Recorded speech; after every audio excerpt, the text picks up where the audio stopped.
আজকে চলে গেছিলাম তৃতীয় রোজার দিনে একটু ঘোরাঘুরি করতে, তাও আবার আমার 50 কোটি টাকা দামের কেটিএমটা নিয়ে। আর কোথায় গেলাম না গেলাম এই মিনি ভ্লগসটা শেষ পর্যন্ত দেখলেই বুঝতে পারবে। ফাইনালি তো একটা 27-এর দিকে একটু ভালো ছেলের মতন একটু পড়াশোনা করতে বসেছিলাম, তখনই একটা হঠাৎ করে চলে আসে একটা কল। হ্যালো, ও মশা, ঠিক আছে ওখানে খারাপ হতে কয়, আমি একলি চলে আসছি।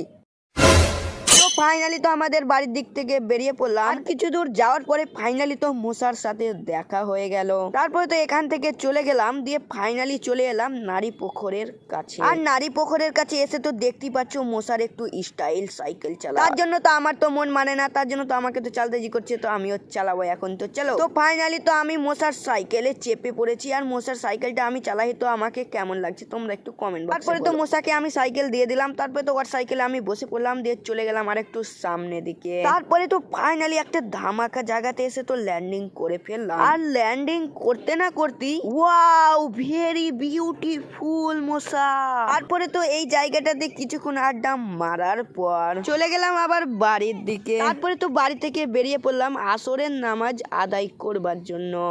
তো ফাইনালি তো আসরের নামাজ কমপ্লিট করে ফেললাম, দিয়ে চলে গেলাম। তারপরে ফের বাড়ি থেকে বেরিয়ে পড়লাম আমার 50 কোটি টাকা দামের কেটিএমটা নিয়ে। তারপরে তো একটু আমার চেহারাটা দেখে নিলাম, চাবিটা নিয়ে ঘুরিয়ে দিলাম, দিয়ে চলে গেলাম। তারপরে তো একটু সামনে কিছু দূর যাওয়ার পর আমার বন্ধু চাপিয়ে নিলাম, দিয়ে চলে গেলাম আর একটু সামনের দিকে। আর সামনের দিকে আসতে না আসতেই আমাদের তো 112 নম্বর জাতীয় সড়কে তো উঠে পড়লাম। আর কিছু দূর হালকা পাতলা রাস্তা যাওয়ার পর ফাইনালি তো চলে এসেছি একটা নদীর তীরে। আর আসতে না আসতেই আমার 50 কোটি টাকা দামের গাড়িটা তো এখান থেকে ল্যান্ডিং করে ফেললাম। ল্যান্ডিং করতে না করতেই নদীর দিকে দেখছি তো ওয়াও, ভেরি বিউটিফুল। পরে তো একটা বন্ধুকে দেখতে পেলাম, দেখছি পা ধুচ্ছে। আর আমার পাটা তো নোংরা হয়েছে, দিয়ে আমিও চলে গেলাম নিচে পা ধুতে। তো ফাইনালি তো আমি পা ধুতে লেগে গেছি। কিছুক্ষণ ধোয়া ধুয়ের পর ফাইনালি তো আমার পা ধোয়া কমপ্লিট। আর এখানকার ফিলিংসটা না একবারে দারুণ, তোমরা কোয়া বুঝাতে পারবো না। তারপরে তো দেখতে পেলাম নদীর কাছে মাছ ধরছে, আমিও তো মাছ ধরা দেখতে লেগে গেলাম। আর এগুলা কি লাপটা লাপটি করছে, দিয়ে চালিয়ে দিলে।